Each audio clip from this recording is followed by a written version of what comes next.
일주일 동안 여기서 이제 목회자 세미나 교육을 강의를 듣고 왔습니다. 근데 요즘에 점점 미국이나 한국이나 신학생들이 줄어들고 있다고 합니다.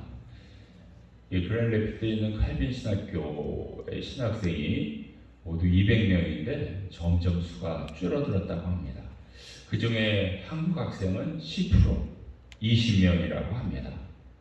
네, 한국 학생들은요, 식당에서, 매점에서, 도서관에서 계속 일을 하는, 알바를 하는 모습을 보았습니다. 대학을 졸업하고 MDB를 나와야 이제 목사가 될 수 있는데요. 제가 이 개신교하고 로마 가톨릭 교회를 한번 생각해 봤습니다. 투이션, 렌트, 유틸리티, 푸드. 이거 로마 가톨릭 그쪽에서는 다 무료로 제공해 주죠. 근데 이 개신교 쪽에서는요, 각자 고생입니다. 자기가 알아서 다 충당을 해야 됩니다. 그 다음에 놀라운 것은 저 국교 쪽은 결혼을 하면 안 돼요. 결혼을 하면 강당에 쓸 수 없다고 합니다. 근데 우리 개신교 쪽은요, 결혼도 안 하면 강단에 못 쓴대요. 총각이 쓰면 안 되나 보죠? 그 다음에 자녀도 낳아야 된대요. 하여튼 자녀를 낳아야 된대요. 그래, 자녀도 있어야 강당에 쓸 수가 있다고 합니다. 당연히 저 부교 쪽은 자녀가 있으면 안 되죠. 결혼도 안 했는데 자녀는 있다. 이게 말이 되겠습니까?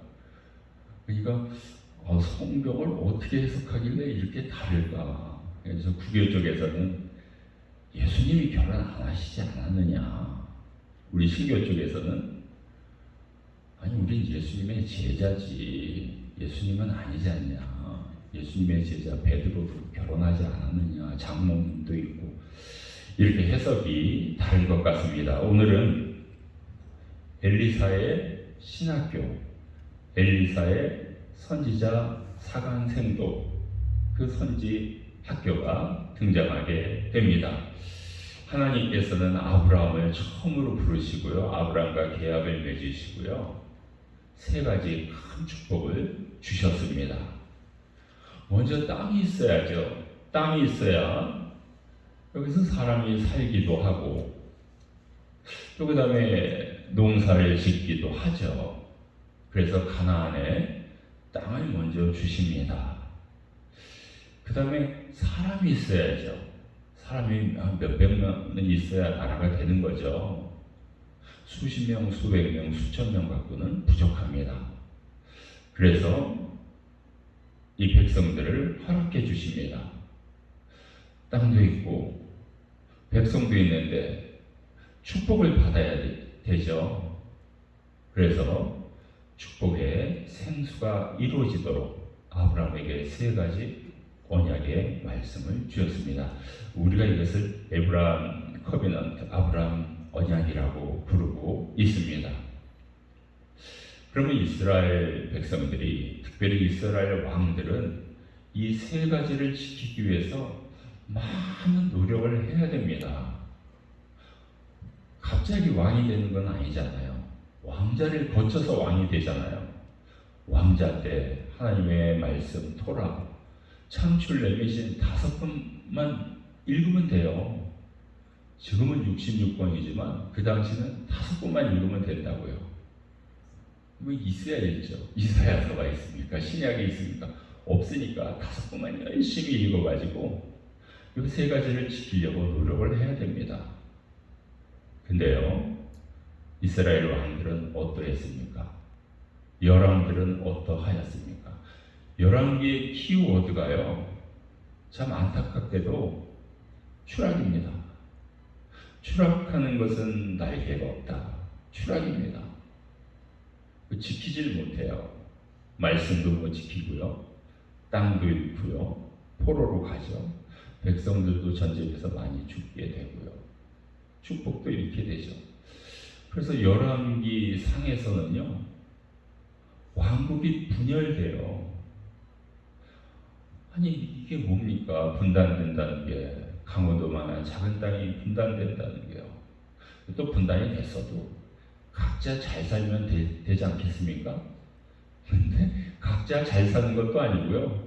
두 나라 모두 추락합니다. 열왕기상에서는 하나님의 성전도 세우고 성별하였죠. 이거 지켜야 되지 않겠습니까? 열왕기하에서는요, 성전을 공격당하고 성전까지 회파당하게 됩니다. 성전의 기구들, 금은, 동 모든 기구들 다 빼앗기게 됩니다. 순종하면, 말씀에 순종하면 축복받는 것인데 불순종하여서 다 잃게 되죠. 아브라함 언약에 있던 세 가지를 다 잃게 됩니다. 여러분, 사사기를 읽을 때 우리는 루시라는 여인을 통해서 어지러운 세상 가운데 아름다운 이야기가 있네, 은혜를 받게 되죠. 룻을 통해서요. 똑같습니다. 열왕기 왕들의 그 잘못된 신앙과 세상의 혼탁함 속에서 엘리사를 통하여 아름다운 이야기가 여기 있네, 은혜를 받게 됩니다. 사사기 시대 룻이 아름다운 이야기를 창출하였다면 열왕기 시대 엘리사가 은혜스러운 이야기, 사건들을 창출하게 됩니다. 엘리사는 농부였다가 하나님의 은혜로 엘리야의 후계자가 되어서 선지자로 오르게 됩니다. 첫 번째 엘리사는요, 어떤 좋은 일을 하였을까요? 과부를 위해서 좋은 일을 한 것이 첫 번째 기적이라고 할 수 있습니다. 엘리사가 선지자 학교, 신학교를 운영하게 됩니다. 한 50명의 선지자 생도들이 와서 공부를 합니다. 여기서 토라를 배우고 하나님의 말씀을 전파하게 됩니다. 근데 그 선지자 생도 중에 한 명의 아내가 찾아온 거예요. 그리고 엘리사에게 울부짖습니다. 제 남편이 어젯밤에 세상을 떠났습니다. 제대로 못 먹고요, 또 스트레스 많이 쌓이면 세상을 떠나죠. 생과 사는 종이 한 장 차이 아니겠습니까? 우리가 밤에 잠을 잘 때 아침에 깨어나면 살아있는 것이고, 계속 자면 어떻게 되죠? 그냥 천국 간 겁니다. 종이 한 장 차이입니다. 여러분들 오늘 주일날 다 깨어나셔서, 영혼까지 깨어나셔서 이렇게 성전에 와주셔서 얼마나 감사한지 모르겠습니다. 특별히 또 시간도 변경되었는데 또 일찍 오셔가지고 문 열라고 이렇게 문을 안 열고 있냐고 할까봐 조마조마했는데 시간도 또 잘 맞춰주셔서 감사합니다. 이 남편이 선지자 생도가 여호와 하나님을 경외하지 않았습니까? 근데 그 남편이 빚을 진 게 있어서 채권자가 와서 우리 아들을 종으로 삼겠다고 합니다. 여러분, 이때도 선지 생도들이, 신학생들이 누가 후원을 해주겠습니까? 누가 후원을 해주겠습니까? 아합 시대, 이세벨 시대, 거짓 선지자들은 잘 먹였지만 참 선지자들은 누가 후원해 주겠습니까? 그러니까 빚을 지게 된 거죠. 여보, 내가 이 선지자 학교, 신학교를 갈 테니까 좀 참으시오 했는데 빚을 질 수밖에 없었죠. 근데 채권자가 와서 두 아들을 데려가겠다는 거예요. 종으로 삼겠다는 거예요. 얼마나 큰일 났습니까? 남편이 죽은 것도 큰일인데 두 아들까지 빼앗기게 됐습니다. 이때 엘리사가 이렇게 대답을 합니다. 이웃들을 찾아다니면서 빈 그릇을 빌려라. 여러분, 그 당시 때 그릇들이 많이 없었어요. 한 가정에 그릇이 뭐 몇 개나 있었겠어요.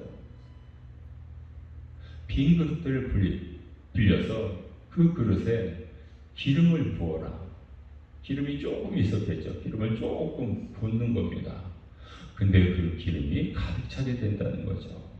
그리고 그 기름을 팔아서 빚을, 채무를 갚으라는 거죠. 그리고 남은 그 기름으로 너와 너의 아들들이 살 수 있게 될 것이다. 여러분, 이 엘리사가 이 기적을 베풀 때요, 여러 가지 요소가 있어야 기적이 일어납니다. 먼저 긍휼의 마음이 있어야 됩니다.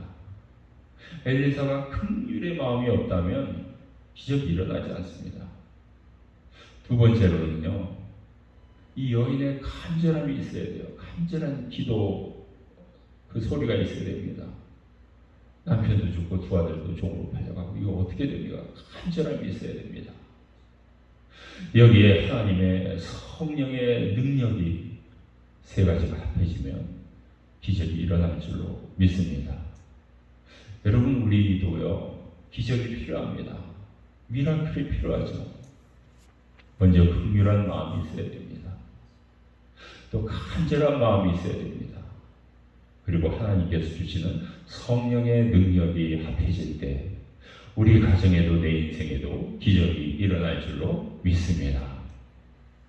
예수님도요, 첫 번째 기적이 가나의 혼인잔치에서 물로 포도주를 만드는 기적 아니었습니까? 그 결혼식 하는 그 가정에 포도주가 다 떨어진 거예요. 예수님도 얼마나 마음이 아팠겠어요. 긍휼한 마음이 있었고요. 그 신랑 아버지 입장에서도 큰일 났죠.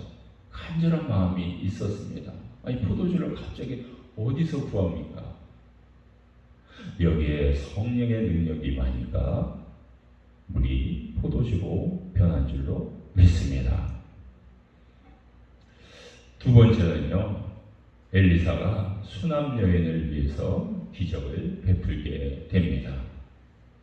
엘리사가 책상도 없고 방도 없고 아무것도 없는 거예요. 사실 왜 없을까요? 농사 짓다가 소 2마리 있는 거 다 그 동네 사람들한테 잔치하고 맨손으로 선지자 출발하였기 때문입니다. 한 부자 여인이 이 가정에 아기는 없었는데요, 엘리사에게 좀 식사 좀 하시라고 음식을 제공한 겁니다. 그리고 남편에게 이렇게 얘기합니다. 이 엘리사는 진정한 하나님의 거룩한 사람이라고. 그 느낌이 있잖아요. 우리 성도님들도 느낌이 있잖아요. 거룩한지 거룩하지 않은지, 또 옆에 계시는 우리 성도님이 기도를 많이 하시는지, 아니면 성경을 많이 읽는지, 찬양을 좋아하는지 다 아시죠? 조금만 아시죠? 예. 그렇게 해서 이게 엘리사 이분이 선지자 학교 교장인데 최소한 사무실이라도 있어야 될 거 아닙니까? 잘 수 있는 침대도 있어야 될 거 아닙니까? 책상, 의자, 또 저녁에 뭐 영감이 떠오를 수도 있으니까 등불, 램프가 있어야 되지 않겠습니까? 해서 이거 하나 만들라고 남편에게 시킨 겁니다.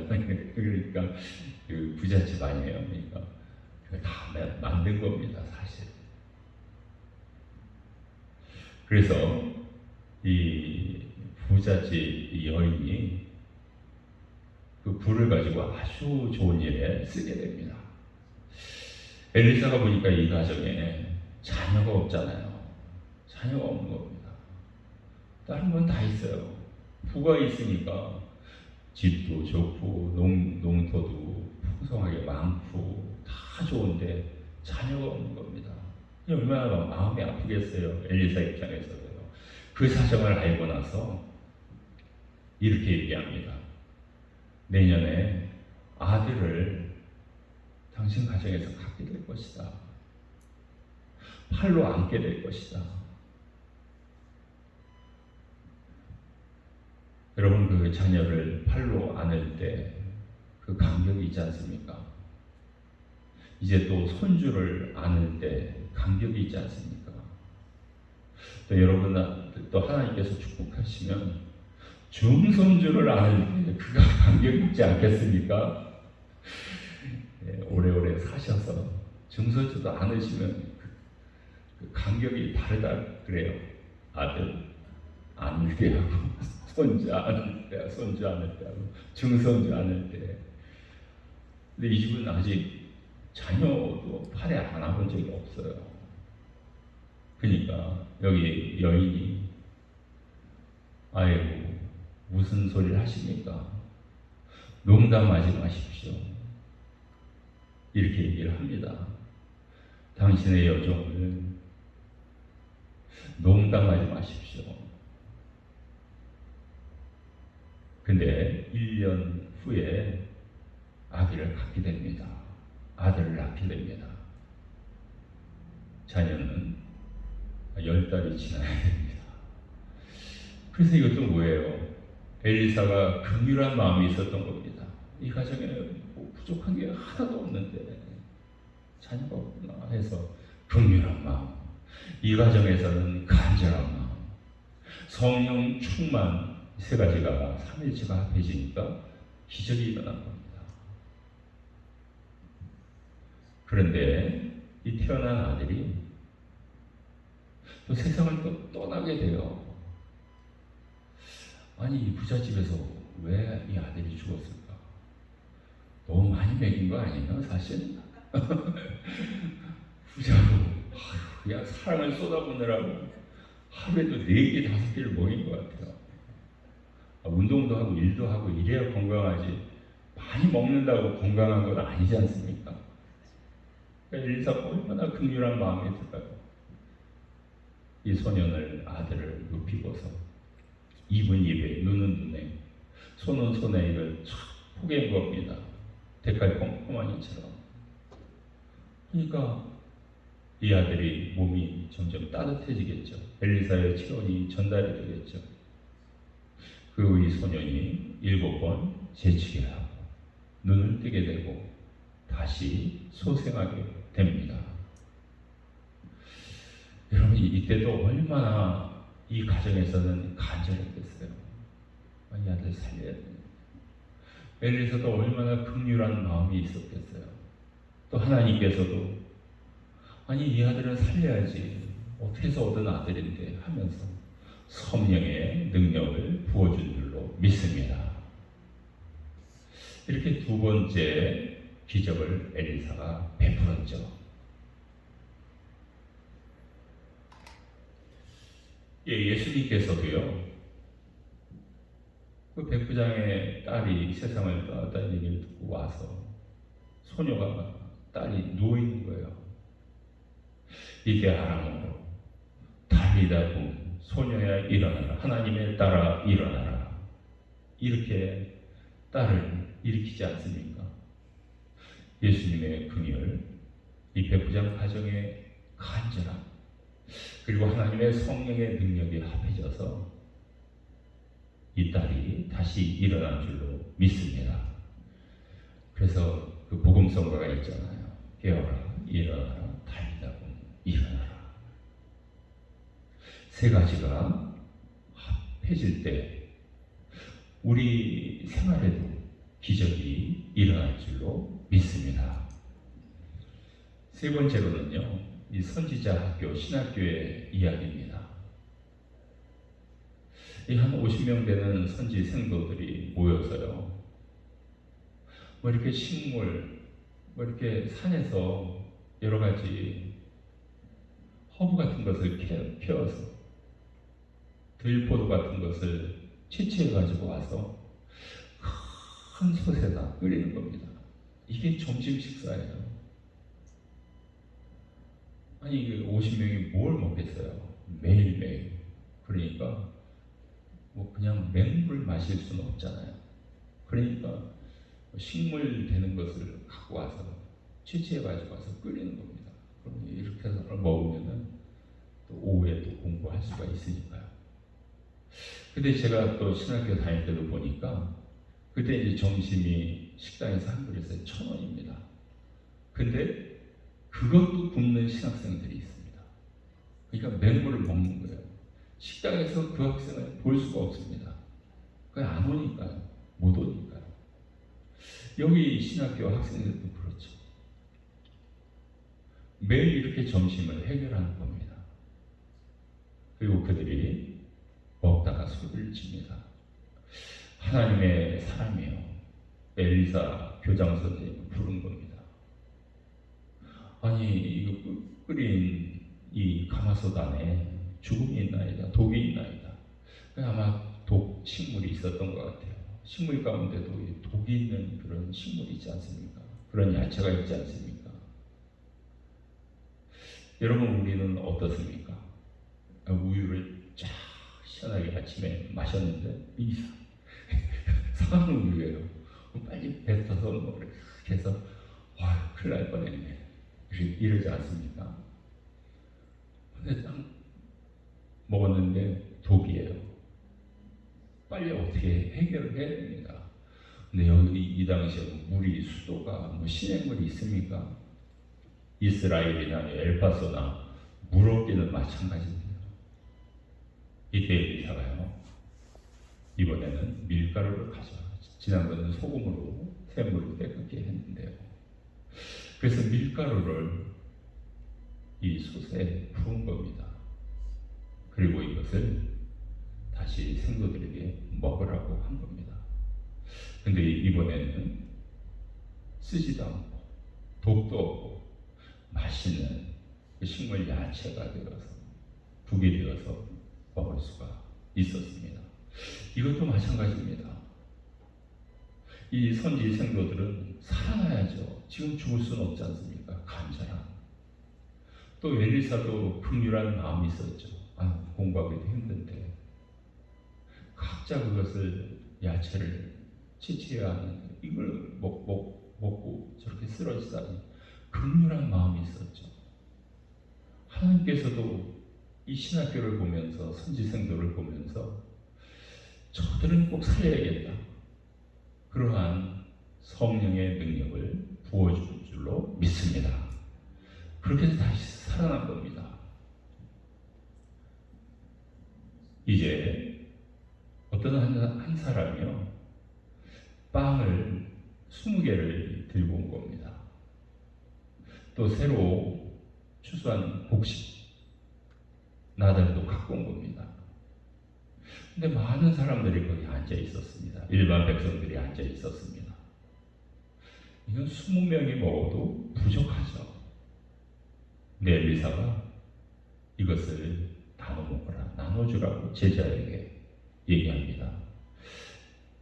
제자 중에 한 종이라고 표현했지만 제자죠. 아니, 이거 20개 빵 갖고 어떻게 100명을 먹일 수 있겠습니까? 그래도 떼어서 나눠주라는 거예요. 떼어서 나눠줬더니만 100명이 먹고, 또 얼만큼 그 빵이 남게 되었습니다. 이것도요, 엘리사의 말씀을 들으러 왔던 사람들의 간절함. 배고픈데 어떡하나, 집까지 걸어가야 되는데. 또 이것을 바라보는 긍휼한 마음의 엘리사. 하나님께서는 이런 복된 자리를 그냥 지나칠 수가 없어서 성령의 능력으로 삼위일체로 세 가지로 빵의 기적을 베풀어 주셨습니다.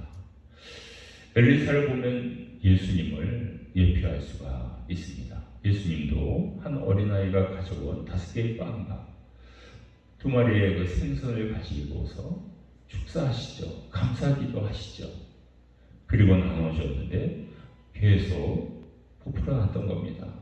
거기에 왔던 사람들이 먹고 배가 불러서 만족하였더라. 그리고 12바구니의 빵이 남게 되었습니다.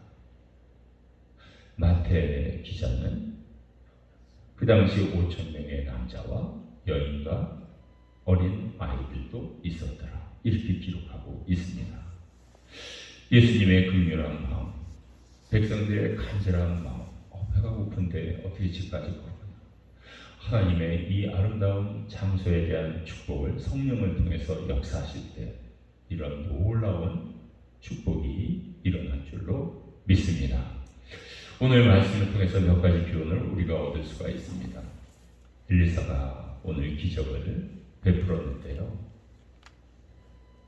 한 과부의 2 아들이 종으로 팔려갈 뻔했던 것을 기름을 팔아라 하여서 기름을 통해서 하는 기적을 베풀었습니다.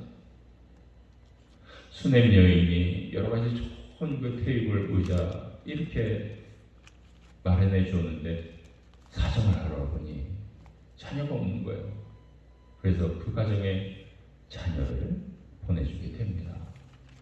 선지 성도들이 이것을 먹고 또 하루를 버텨야 되는데 식물에 독이 있어가지고 외칠 때 이 북을 엘리사가 하나님을 통하여서 성령의 능력으로 맛있는 북으로 변하게 합니다. 또 일반 백성 100명에게 빵 20개로 그들을 충분히 먹이는 기적을 베풉니다. 엘리사가 엘리야로부터 성령의 갑절을 받기를 원하나이다. 영감의 2배를 받기를 원하나이다. 이렇게 했는데 정말 놀라운 기적들이 일어났습니다. 사실 우리는 기적이 필요합니다. 우리 가정에 기적을 하나님 베풀어 주시옵소서. 긍휼과 간절함과 성령님 3가지가 모일 때 우리 가정에도 놀라운 기적이 일어날 줄로 믿습니다. 이 엘리사는 성령의 2배의 능력으로 긍휼한 마음으로 이렇게 기적을 능력을 베풉니다. 그러니까 우리에게는요 긍휼한 마음이 필요합니다. 늘 긍휼한 마음을 갖고 있으면 자녀하고도 화목하게 지낼 수 있습니다. 남편과 아내하고도 화목하게 지낼 수가 있습니다. 우리 이웃집도 옆에 계신 성도님하고도 화목하게 지낼 수가 있습니다. 긍휼만 있으면요. 그 다음에 엘리사가 열왕기하 4장에서 베푼 기적은 앞으로 일어날 예수님에 대한 모형이 됩니다. 그러니까 우리가 구약도 많이 읽어야 됩니다. 신약만 읽으면 아니 이게 어떻게 예수님께서 500명에 5,000명을 먹이셔? 이렇게 깜짝깜짝 놀라거든요. 하나님이 구약 말씀 주신 거예요. 미리 좀 읽고 예수님의 기적을 베풀 때 제발 좀 놀라시지 말라고. 구약에서 이미 다 예고하지 않았냐고. 그래서 구약 말씀도 읽어야 됩니다. 어떤 분들은 지금 신약 시대니까 신약만 읽어야지. 그러면서 깜짝깜짝 놀랍니다. 놀라지 마시라고 엘리사를 통해, 엘리야를 통해 여러 그 하나님이 보낸 선지자를 통해 예고하고 있습니다. 예고편을 구약에서 또 많이 읽으시는 우리 성도님들이 다 되시기를 축원합니다. 이 시간 다 함께 기도드릴 때요.